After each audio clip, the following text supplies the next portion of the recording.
Alright, ladies and gentlemen, Drang is one of the new, totally never before seen weapons introduced in Season 17 / Season of the Haunted. Jokes aside, when I was looking through the list of reprised opulent weapons, I completely skipped over Drang, didn't think anything of it. That was until I got to use the God Roll. I truly believe, my opinion here by the way, and I know I'm not supposed to give my opinion on the internet, but here we are, that if you get your hands on the God Roll Drang, it is one of the best primary weapons in the game currently, especially for this season. So in this video, I'm going to be going over Drang, how to get / farm for it, and that juicy God Roll. But real quick, if you're new and only if you enjoy my videos or find them useful, then feel free to subscribe. I'd appreciate it. Okay, let's get into this beast of a sidearm. Now, because Drang is an opulent weapon, that means it's craftable. It's going to take you 5 deep sight resonance extractions / red borders to unlock its pattern. Now, if you haven't tried farming for these new opulent weapons,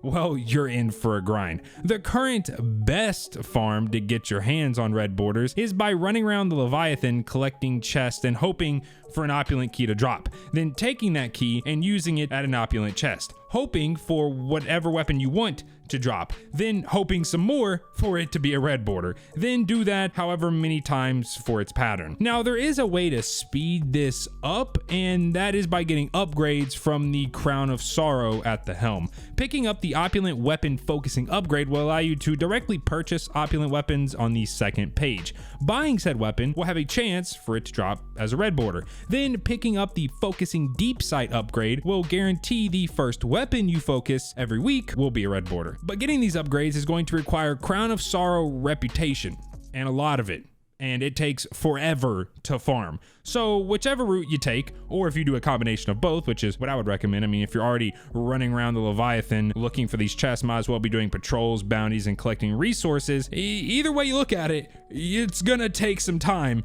and a lot of grinding. So first up, stats, they're on screen now. Now, it's not like we have a super meta sidearm to compare this to, and no, I'm not counting Trespass because that's an exotic and it's only really good because of its exotic perk, but just know that Drang is a pretty hard-hitting 300 RPM single shot solar sidearm. Now, when it comes to the frame, you could go with stability or range for controller or M&K respectively, though with it being a single shot, I don't really think that stability is that needed on a controller, but nonetheless, I'm recommending personally reload speed. Base stat reload speed is just under 2 seconds, and I don't know what it is, it just feels stupid slow, and that isn't helped by the fact that this weapon has no reload perks in column 3. So yeah, I'm saying reload personally, but like I mentioned, range and stability are good too. Now for the origin perk, which is 2 excess. Final blows while your super is full grants a bonus to strength and discipline for a moderate duration. Very good if you're rocking a build that utilizes your melee and nade, like a lot of Solar 3.0 builds do, and a super that you use sparingly, like saving it for a boss or whatever.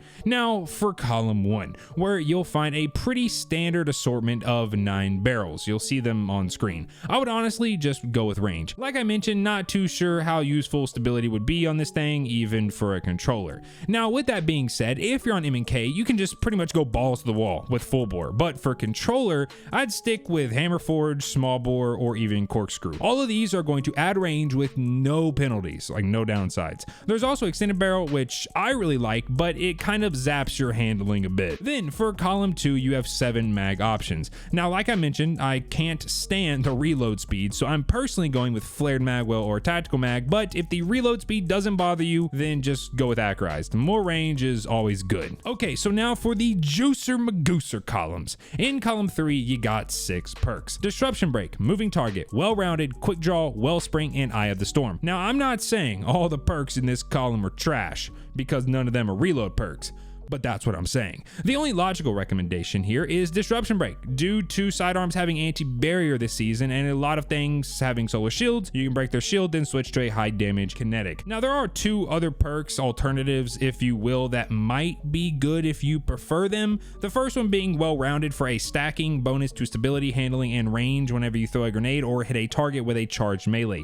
The only problem I have with this perk is how useful are those stats on this weapon? I mean, more range is great, but is it really worth skipping out on Disruption Break?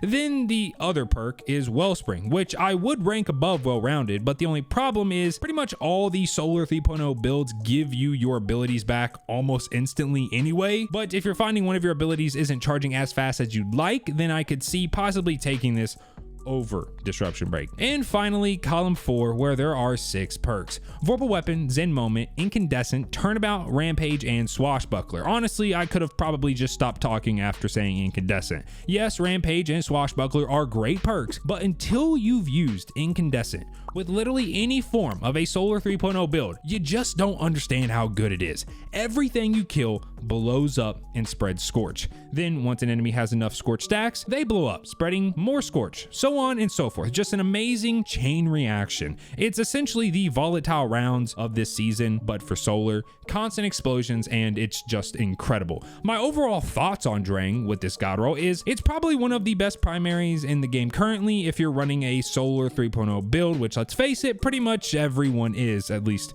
currently. Now, I still think the God Roll Calus mini tool that we discussed in my last video is better, at least for M&K, that is, because, well, you really don't have recoil. But for controller, depending on how well you can control recoil, Drang might actually be the better option because, well, you can actually control it if you're having a hard time controlling Calus's mini tool. But even despite the whole recoil debate, you still have anti-barrier with amazing ad clear potential. Not to mention it's craftable, so you don't have to deal with RNG, though you might get a random roll God Roll before getting the red borders to craft. And because it is craftable, it has access to enhanced perks, which I always recommend now due to the crafting material change we saw this season. And last thing I want to say about this weapon, and this is kind of like a little tip, if it gets super annoying just spamming your fire button, don't forget that you can just throw on a full auto mod. But that is Drang and its God Roll. Like I mentioned, probably one of the best primaries in the game right now. And even though that the grind to craft these weapons is real rough, I'd recommend this being one of the first ones that you do craft. But let me know what your thoughts on this weapon are, and have you gotten that God tier RNG and somehow managed to get your hands on a God Roll, or are you cracked out of your mind and already crafting it? Let me know